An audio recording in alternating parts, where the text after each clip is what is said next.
Right, it's time to talk all things Lancashire with Stephen Croft, Lancashire's head coach. Crofty, thanks very much indeed for your time. First of all, Harvey and I have talked often about, the benefits of some garden leave when a player moves from the change room into the coach's tracksuit. But how have you found the transition? Because it has been quite a quick move, hasn't it, to take over? I mean, at least you know your way around the place. Yeah, it was one of them. Obviously, didn't have it on my card last season, but yeah, it's especially being a head coach as well. You don't usually start in those roles. Albeit I was second team, the leader of the second team at the start of last year. So yeah, it happened pretty quickly, really, and probably a good time to not overthink it, and it was straight into your work.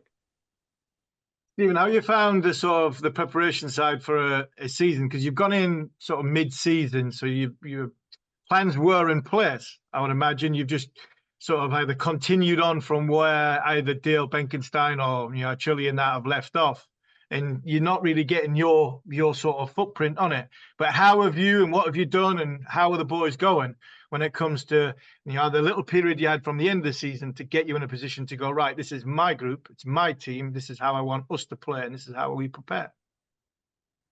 Yeah, try to put my stamp on it. Really, obviously getting getting the full-time position in sort of October it was. So yeah, we had a good little period to plan, and yeah, I feel like the club's been doing a lot of good things right in the last sort of 2 decades that I've been around. But yeah, you as a coach and a leader, you want to try and put your little stamp on things, and yeah, sort of drip feeding in a little bit as well. I don't think we needed to sort of rip it up and start again. So sort of like I said, drip feeding little things in that I seem and what I seem to be of importance. And yeah, it's going well so far. We've had quite a few numbers back this winter, so challenging in a way, but nice to see a lot of faces round, and it's getting really competitive.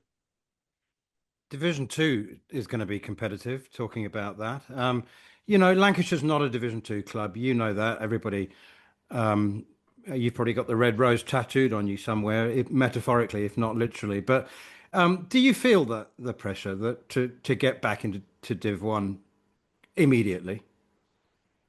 Yeah, massively so, and I think that's our main objective this season. We want to be playing Division One cricket, and like I said, it is a highly competitive league division. We found that out last year. We had a phenomenal second half of the season, and still, I think you look at the metrics, and we're a point or two off first still. So there's some really good sides in there, and obviously sides that want to turn us over and do well against us and get promoted as well. So it is a highly competitive division. It's not easy, and yeah, we do want to be playing Division One cricket, and that's top of our list, really. And how's Jimmy going, my old mate, the captain, Mr. Anderson? I mean, me and Jimmy played for Captain Grumpy in Nasser Hussain. Boy, I mean, that's another Captain Grumpy Mark II in Anderson. How's he going? How's his body? Is he going to be in a position to still play when he's 50? He still looks $1 million. The times I've seen him, and he seems positive enough. And is the captaincy something that is going to sort of sometimes when you finish playing cricket from an international point of view, it's like what is driving you to keep getting you out of bed in the morning? But will the captaincy be the driver of continuously wanting to still be the very best? I think so, yeah. I think when we had him last year, obviously it was that first sort of spell out of international cricket, and he still felt so hungry, that desire to do well. And then the sort of latter stages of the season when he did captain, there seemed to be something else on it as well. And throughout this winter, his fitness levels, he's around the top of the group as well. He's phenomenal for his age and what he does, and his skills as well. I felt like as a player, he's constantly built those skills up year on year. I feel like he's getting continuously better, and I think a massive believer in that with cricket. I think if there's always something to learn, and I think as long as your body can keep up, you should get better year on year, really. And he's certainly not slowing down from a fitness perspective. So he's honestly, he's been an absolute pleasure and privilege to have around someone like someone like him, what he's done in the game, and still wanting to improve and sort of have a meaningful effect on our group is such a privileged place for me as a head coach, and I'm assuming from the players as well. It's to sit next to him and have someone like that as your leader is an absolute privilege. The club has admitted in recent times that they've prioritised the commercial side of the enterprise, but now there's the brand new training facility, which looks absolutely amazing, and that's obviously very much geared towards the playing side. That should make life a little bit easier. But do you foresee having to make some tough decisions? I mean, I've already alluded to the fact that you're Lancashire County Cricket Club through and through. I mean, it's a bit like helping your folks to renovate their house, isn't it? They're like, oh, you can't touch that. We've had that 40 years. I mean, are you going to have to try and refocus on the playing side of things? Yeah, I think obviously been here for 20 odd years, and the square was the other way when I started, and there's a few obviously traditions that I think as a club let slip a little bit, and I think that sort of stuff's important to me. I really sort of like what's been before here and the history and the prestige of the club, that we still sort of, we don't ignore it. We sort of lean into it. It's a phenomenal club with steeped in some rich history. So I think to use that as a little something extra at times, and not forget sort of what's gone in the past. Obviously, we have to focus on this year and the present moment. But I think keeping tabs on what some great players and people have done for this club is always gives you that something bit extra. But we're definitely looking forward to the future and sort of evolve, and like I said, not forget our past as well. You've made some, smart signings, I think, in recruitment for the summer. I think Ajeet Singh, I think if you can keep two of them, obviously I've known Paul Coughlin since he was probably 15, 16 years old. There's a cricketer in there, you just got to keep him on a park. I mean, a proper cricketer in there. And Ajeet Singh has got a level of a yard of pace that I don't think many in the country have got. How important are they going to be, especially with Anderson, as well as you've got some experienced players from an overseas point of view in Marcus Harris? How have you felt as though the recruitment's gone to subsidise what is relatively a youngish group, taking Jimmy's 50 years out of the equation? Yeah, I thought two great signings in Aj and Coggers. I think they're going to complement our squad and what we need. Like I said, Aj has got a real good yard on him to go with some accuracy, and he moves the ball. He's looking in tremendous shape over these last few months, and as is Coggers. Like you said, we know he's a multi-format player and all facets of the game, in the bat and ball, and one of the quickest fielders you'll ever see. And I think to go with that, we've got probably one of the best, or if not the best, medical staff, I feel, to help these players, not just those two, but the group, like Jimmy, to get in the shape it has. But especially those two coming in, it's hopefully not been too much of an eye-opening exercise, but they're both looking in great shape, and they're going to obviously complement an already strong squad with some even more quality. Just quickly, we spoke to Mickey Arthur last week, I think, or was it 2 weeks ago? And he said that, being a smaller club, Derbyshire had to prioritise, and they'd made the Championship their priority promotion. Do you have adequate resources in your squad not to have to do that? Just, prioritise the Championship when it's Championship time, and then refocus, and you don't actually have a priority? Well, all three formats, I suppose.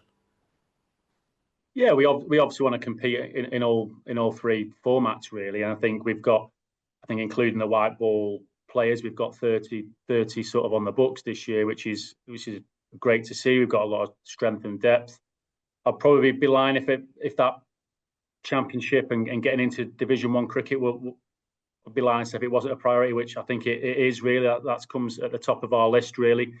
When we want to have a chance to win the county championship, a club like Lancashire, we've won it twice in 80 years, so it's something that we want to address, and we can only do that by being in Division 1. And that's no way sort of neglecting the white ball. I think if you look at our record in T20 cricket, I don't feel it's an issue for us to win games. You look at our win percentage, it's probably up there in the country, if not sort of world cricket on game percentages won. There's obviously got a lot of work to do in those sort of knockout stages when it gets to sort of finals day and quarterfinals. We've seemed to have stumbled quite a bit at finals day, having only won the trophy one time. Yes, it's not helped with a few England players getting whipped away each year, but like I said, we've got that strength and depth to cope with that, and I think that's an area also where we're looking to address those knockout games in white ball cricket there, where our record is a bit more sort of probably towards 50-50 and a little bit lower compared to the group games of T20 cricket, where it's pretty high. Crofty, I'm not going to ask you about the 100 because I get in far too much trouble when I speak about it. So I'm not going to ask anybody to get in any trouble for it. But the injection of the money that's come into it, like Mickey was saying last week, they're not being at a 100 venue.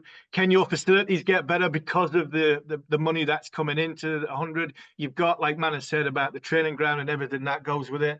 And you're saying prioritising the getting into Div 1 in the Championship. You've now got Matthew Mott as a T20 consultant coming in. So, from a financial point of view, being a 100 venue and having that extra resources, maybe even if it's just improving the facilities, is that what's possibly going to even more sort of detract the big counties from the littler counties? Yeah, I think we've sort of tried to sort of implement already some improvements with the indoor school as well, and obviously some of that money, well, most of that money is sort of ring fenced as well. You can't add to your payroll, what I'm aware of as well. So you can't just spend it on sort of players and staff. So I think even just improving, we've had an indoor school here, a great one since 1997, and not much has changed for it. So I think sort of like plans like renovating that and getting that up to speed, it is only going to help. We've got a great sort of facility here in that indoor school. We've got some good outdoor nets and obviously the square, but things like Farrington and making that run and we've got two pitches there, 2 squares and a net oval. Obviously things like that aren't going to be cheap. So I'm sure all that money helps sort of run that and for a good cause as well. Obviously it's not just Lancashire, the top end that's going to use it. That's going to filter down, but yeah, I think some of that money, and rightly so, is ring fenced to not just for a rainy day, but for the right reasons. And I'm pretty sure, like most clubs, we'll spend it in the right way to improve the cricket and the structure, hopefully from years to come from this place. Finally, I hope my memory's not failing me, but you scored the runs at Taunton 15 years ago to win the championship, didn't you, in the last game of the season? So if I am remembering correctly, those are the kind of memories that young players feed off, Stephen. Yeah, I remember it very well. Probably not up until about an hour after the game, and then it was a bit of a blur. So, but yeah, great memories, and I think that's why we all want to play the game and did get into cricket. You want moments like that. You want your picture on the wall and that trophy with sort of Lancashire etched on it that's going to be there forever, and that's why we all play the game. And for me as well, and probably same with Harmy, when we first got into county cricket, you played for your county and your country, and then there's nothing else. So I think, and we're well aware the landscape's changed. You can go off now and play franchise cricket, but still, I think for me as well, as a bit of a traditionalist, keeping that connection back to county cricket will always be there for those players, and we will continue to for the likes of Liam Livingstone. He goes off to play franchise cricket, and rightly so. He's one of the best players in the world, but we're always here when he needs us.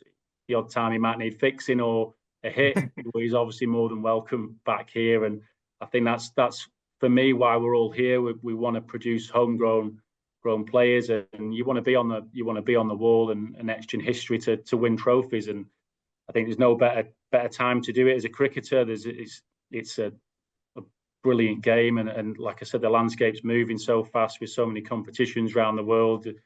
The world's your oyster, really. But I think from my point of view, when they do come back to this great county, that we look after them and still have an eye on what we want to do as well.